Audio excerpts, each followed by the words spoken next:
Hey, it's Norm from Tested and Frank from Tested. Frank Ippolito. So Comic-Con has passed, and you may have heard that we unveiled a big project there. It was The Rancor. The Rancor. The Rancor. It was Rancor. Beautiful. And this project sponsored by Model Space, model-space.com. That's D'Agostino USA's model kits. They enabled us to fulfill your dream of building a Rancor suit. Yeah. So let's tell the story of how this began. Okay, so I have a running list of things that I want to build, as most people that enjoy dressing up and costuming and all those kind of things. And one of the things high up on the list is the Rancor. I found a picture online a long time ago of this suit that they built for Return of the Jedi I don't know how much they used it in the actual film, but they were trying to build a guy in a suit to intercut with the puppets and the stop motion and everything. Because the Rancor that Luke interacts with, the primary one you see, that one is a puppet. Yeah. And so I saw that and I thought, I think that there's ways that this could be done a little more accurate to the proportions, and I think I could do it better. And it's in the spirit of what the production wanted to do. Yeah. They actually experimented with it. Yep. Now, everything dovetailed together because you found some interesting reference. Yeah. I was at the LucasFilm archives, and I took a couple photos of the Rancor that they had there, which is the puppet that was hand puppeted by Phil Tippett. And then last year I was also able to work for Phil Tippett for a little while on a project. And when I was there, I said, hey, do you have any pictures of the Rancor sculpture and the suit? And lo and behold, they had photos of the foam fabricated suit, all the in-process photos, and a bunch of photos of the sculpture that Phil did for that hand puppet. Wow. So I have great reference. That's like the perfect, that's direct to the source. And the puppet, I mean, even if you go into the archives now, the puppet's not in fantastic condition, but you want to see how they conceptualized it, how they formed the joints, and when they were designing a suit for it, how they actually got a person to wear it. Yeah, so hanging out, like every night I doodle at my dining room table, and one of the doodles I came up with one day was this one, of how to orient your leg in there so that the Rancor's legs are bent, because he's always kind of crouched, and then where to see and where to put your arms, and like how to kind of fit the proportions. Yeah, okay. It's and a Da Vinci sketch. So, yeah, just kind of doodling around, but this, I mean, that's just kind of what I do as somebody that builds things. You just doodle ideas.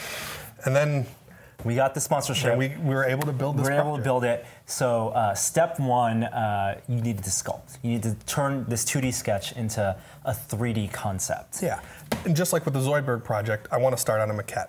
I want to kind of flesh out my ideas and figure out the proportions before I jump into something full size. The scaled size. Correct. Where you can get proportions right, the forms right, but you don't need to worry about... It gives you a roadmap for the larger version. Okay.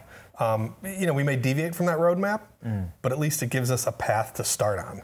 Okay. So what I got is this gray thing right here is actually a wax casting of a male figure. It's a little distorted now because this has been kind of beat up a bit. But Adam Bean, he makes this clay called CX5. It's like a wax sculpting clay.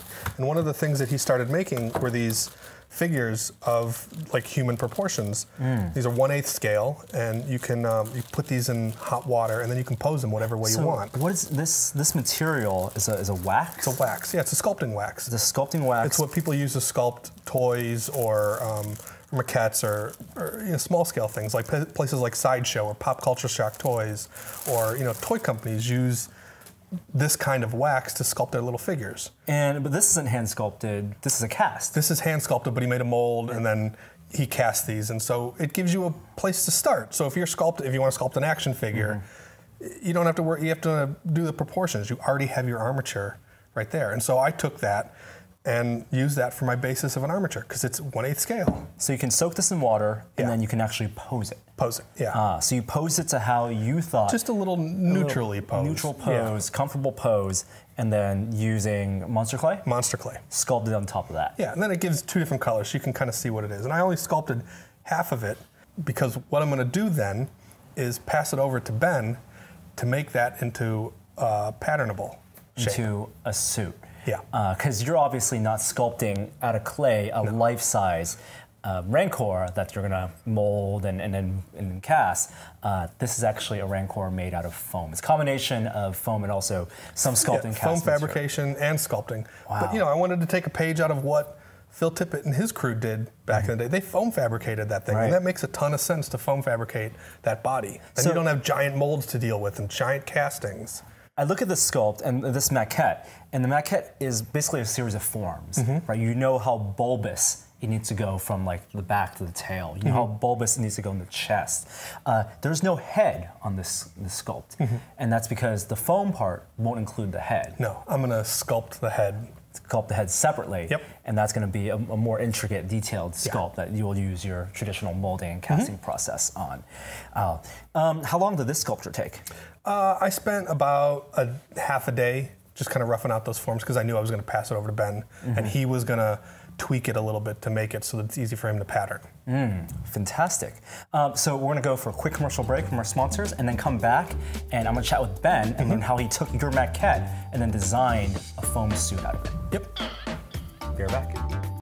All right, we're back, and Frank has been replaced with Ben Bayouth. Ben, if you guys watched Jim Henson's Creature Shop Challenge, you were a contestant. You made it all the way to the end. Yep, all the episodes. And you don't just make puppets, you also fabricate suits. You actually helped out on the Zoidberg project. Exactly. Sometimes it's a puppet where your hand controls it, and sometimes it's big enough where a whole body can get inside and control the puppet. So it's just a full suit version of it. Right, you think of a suit as just a full body puppet. Exactly. Right? But your material or specialty is foam.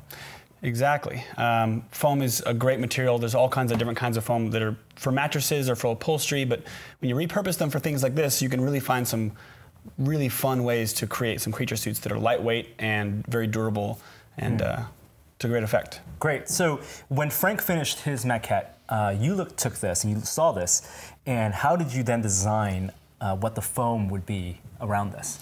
So basically, when Frank did his half maquette, it had elements on it that were like some of the nasty wrinkles that the Rancor has, and like the fingers and some of that belly hanging over. And those are things that I don't want to initially translate into the foam suit because it's a little too complicated to translate. So I want to basically make only the necessary forms that we can then continue to fabricate on top of once I have them all put together.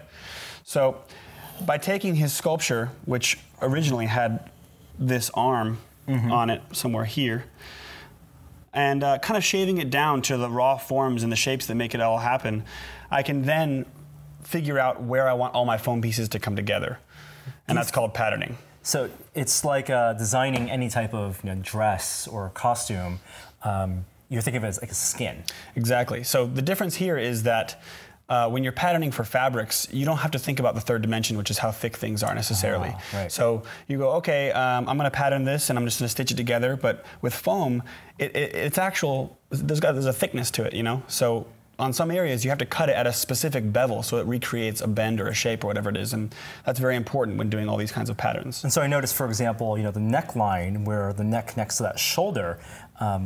The curves that you're drawing in, you know how that foam is going to curve and match up and how it bends, and that informs how you design that line. Exactly. So there's many ways to pattern, and the way that I've kind of started to do on my own is patterning for form and for aesthetic purpose, which means basically some people will pattern a shape like this and put the lines only where they need to be to recreate the shape. And I really like to go into patterning from an artist's perspective and put these lines in places that anatomically make sense so that I can use them to my advantage.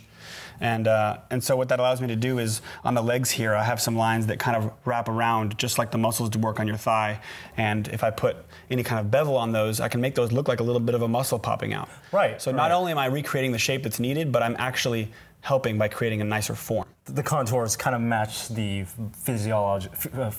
biology and the physiological structure. Exactly. Do you also take into account, for example, how light's going to hit it and how it'll look under different lights? Definitely. That part really comes into the part that Frank was doing more, which is just roughing out the shapes. And once we have those shapes, I'm just going to make it happen and make it look the way it does and make it move. So talking about movement, what you can see here is there's a couple different shades that I've used in my patterning here. Now, the yellow indicates a super soft foam that I use that allows for all the movement to happen. And the other regular masking tape indicates L200, which is a type of foam we'll talk about, that is much more rigid but flexible. It cannot stretch. And so that allows to keep form without buckling. So you're already thinking about different materials, different thicknesses, and the weight. How about where the weight is? Because foam is light, but then you add so much of it, it's gonna droop in some places. Exactly. So someone might look at this and say, "Oh, let's make a foam suit and just stick a guy in it." Well, if you stick a guy in a foam suit, what's holding the suit up? Yeah. You know, so you have all these soft areas where the joints are that ultimately will make the suit collapse. So instead of just putting a person inside of it and sticking their arms into the holes, I like to build a backpack. Like a hiking backpack into the suit, and then make an aluminum frame that is bolted to the backpack that really holds the whole cage of the suit in place. Got it. And by doing that, it really just allows the performer inside to translate their movements very precisely, and you're going to get a great performance out of it. Oh, I can't wait to see that. That's going to be so awesome. Now, when you start with this, is it just cutting masking tape and then laying it on? Not exactly. So if we were just to put masking tape onto this sculpture, when you go to peel it off, it's going to have clay with it and everything. Yeah. So what I like to do is I take some balloon latex and I just brush it on with a throwaway brush until there's a very thin layer across the entire sculpture. And then I'll take small pieces of masking tape and cover the entire sculpture with 2 layers. Now, you want to do 2 layers because if you have one layer of something sticky and another layer of something sticky going over a form, they're going to maintain that form. They're going to keep that curve, which is very important to patterning. And I also use small pieces because I want to avoid any kind of wrinkles by using larger pieces. So you're covering the entire half here with exactly. one 2 skins of masking tape? Yeah, I have all kinds of documented pictures we can check out. And it's basically a full coverage of that. And then once I have that, I can decide where I want my pattern lines to divide. So I go in with a Sharpie or a pencil and I can draw where I want all these things to divide and where it all happens and where I can delineate what types of foam I'm going to use for the best movement. Right, right. And then when you get to this point, you're then actually cutting out those patterns. You've pinned them in place here, but then you can actually then take this out and this scales up. Exactly. So once I take an X-Acto knife and I cut all the patterns off, I take just a foam core board with all of these patterns glued to it. And I take it over to, you can take it to Kinko's or your copy store, wherever you'd like to, and ask them to blow it up on the cheapest paper possible. And so for this particular guy, this is an 1/8 scale model. So I had to blow all these patterns up 8 times the original size. Right. And once you have this big piece of paper, you just cut all the patterns out and you follow all the rules you've made for yourself here and put it all back together. Do you worry about the density of how many pieces? Like here, these are big pieces that will be big pieces of foam, but it gets pretty dense in the bottom because the legs are a little more intricate. Do you not worry about that, or do you actually Definitely. do that? It's definitely a worry. If you get it to the point where you have a sculpture that's small enough and you're making tiny pieces, when you blow it up 8 times, some of the lines become fuzzy and it's hard to really look at it and decide where those lines were when you originally patterned it. So that's something else you have to think about, and there's so much to take into consideration when doing a process like that. That's awesome. Well, thank you so much, Ben, for giving us a glimpse into how you pattern a foam suit on top of a maquette. You and Frank collaborated on this, and then this gets transferred to the foam costume, which is something we'll be looking at next. Come back next time, and we're going to actually take a look at that foam suit. And thanks again to Model Space for sponsoring this project, and check out our other videos from Comic-Con where we actually walk around with the Rancor. I'm Norm, it's Ben, Frank's working on projects, and we'll see you next time. Thanks. Bye.